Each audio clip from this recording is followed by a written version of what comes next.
here in our Beverly Hills office today with Julie. Julie's here to do some fillers with us, but we've known each other for a while, for about 2 years now.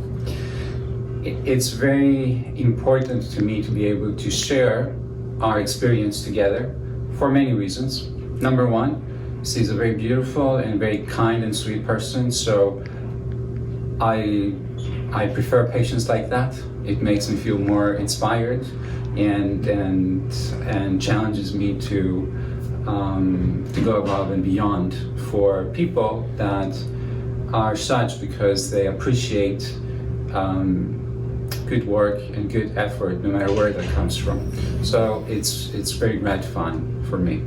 But more so, Julie is a nurse by training. It gives me another level of satisfaction and privilege that somebody in the healthcare industry, somebody as experienced as she is with the medical world and with multiple interactions with other healthcare professionals and physicians, chose me to do a very difficult and challenging first procedure, which was a breast revision.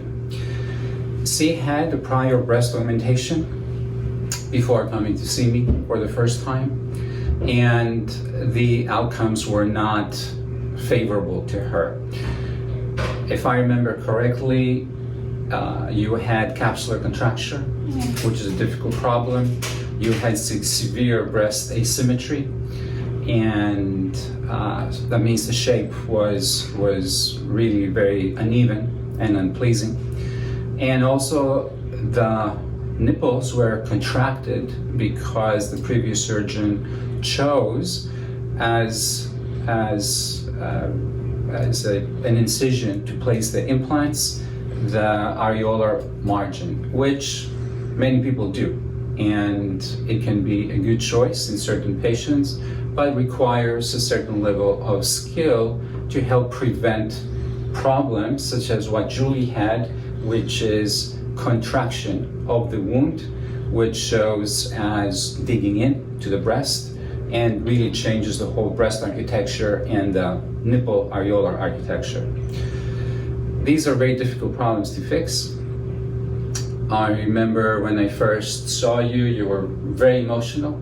So I felt even more empowered and inspired to do this essentially reconstructive / cosmetic procedure for you. So what we did was a breast revision. We removed the previous implants, we put new implants.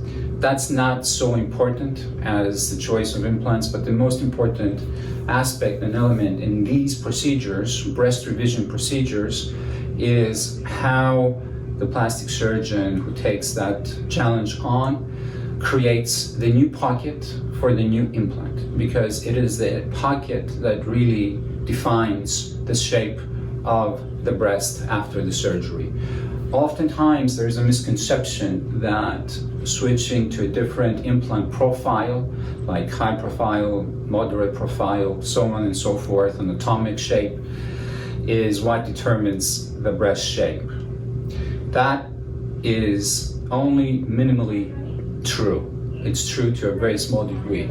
The most important work is the work that is done to create that space, that pocket, that will accommodate the new implant.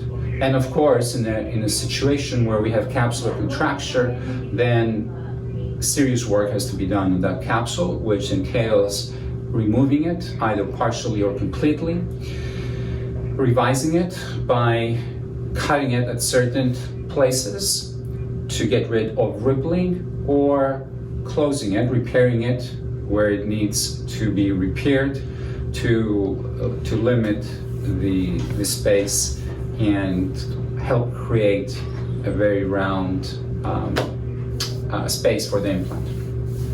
The second part of the challenge is, when we do all that, how we fix the depression of the nipple areolar complex, which can be really an impossible task to do.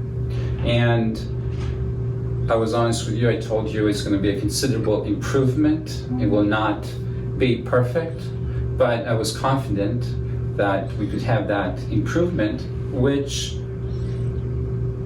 we can improve more and more in time, should you choose to take that on, even with minimal procedures. But the innovative thing was that I actually used that problematic capsule that was giving her capsular contracture, that thick capsule that she had, which was her own tissue, her own collagen, because that's what capsular contracture is thickened collagen. And I actually used that to reconstruct the depressed nipple incisions that she had. Well, she came back for more surgery afterwards, so we know she was happy with that, and that's really what matters. And afterwards, after you had the beautiful chest and bust and cleavage that we can see you have, we did some abdominal contouring and back contouring and flat contouring to shrink the trunk as much as possible, because the more liposuction someone has circumferentially in a certain area of the body, the more shape we can offer. And then we use that fat to better shape your buttocks, to give them more volume, more projection, more lift. And also, one of my favorite things to do is at the same time to build the hips so that you can have curvature and shape in every possible dimension, 3 dimensions that anyone can see you. So that is the story. I do a lot of these reconstructive procedures. Actually, most of my practice is revisions. It's classic of Julie's case of someone who's had work done before, and not only she wasn't pleased with the surgical outcome, but sadly with perhaps the way you were treated by your surgeon afterwards, and perhaps the inability, of someone to take care of the problem. It is normal to have problems with every operation, but it's also proper to be able to work with someone who has that understanding and that patience and that humility to fix the problem. Because at the end of the day, it's not just an operation, it's someone's vision, it's someone's dream. Usually patients envision and plan for these surgeries for years prior to that. They save a lot of money. So it's a big deal to see it like that, and for the plastic surgeon to really be a servant to that aspiration, to that dream, and to their patients. So I'm going to stop talking now, and I'm going to let you say a few words about your experience about everything and some of those things that I mentioned, and feel free to comment on whatever comes to mind and whatever you think is more significant and powerful. I've actually had a lot of work done before. I've had my breast done twice, but as you mentioned, I've kept developing capsular contracture. They always say, medical professionals they don't make the best patients, but I felt really comfortable when I went to you. You were really patient. You explained all the risks and benefits and potential complications during the consultation. So, like that right off the bat was a good sign. And then you really took a lot of time making sure that every little curvature, every aspect of my recovery process went smoothly. And then Layla was awesome too. I feel like, sometimes not everyone gets the proper recognition. It's teamwork. Yeah. Right? You guys make up a really great team. But yeah, I was very pleased that, it's been over a year now. My breasts still look great, no complications. So I was so happy that I did more work with you. And then I am getting the Brazilian butt lift. which is what is more commonly known as. And it's been lasting a year. It looks really good. I've gotten a lot of compliments and attention. What are the compliments that you get?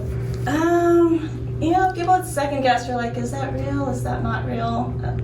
For some reason, you know, plastic surgery is still very taboo. You know, it's a secret. People don't want to admit to it. Do you think in our part of the world, here in Beverly Hills in Southern California, it's taboo? A little bit. You know, some celebrities, you know, they don't admit it. But I think we should start breaking that. I'm very proud and honored that you worked on my body. It's mutual. Yeah, everything just looks perfect. You're a sculpture, you know. Thank you very much. Thank you for doing this. Thank you for allowing us to use you as a model and as example for others. And we're very privileged Oh, thank you. to take care of you.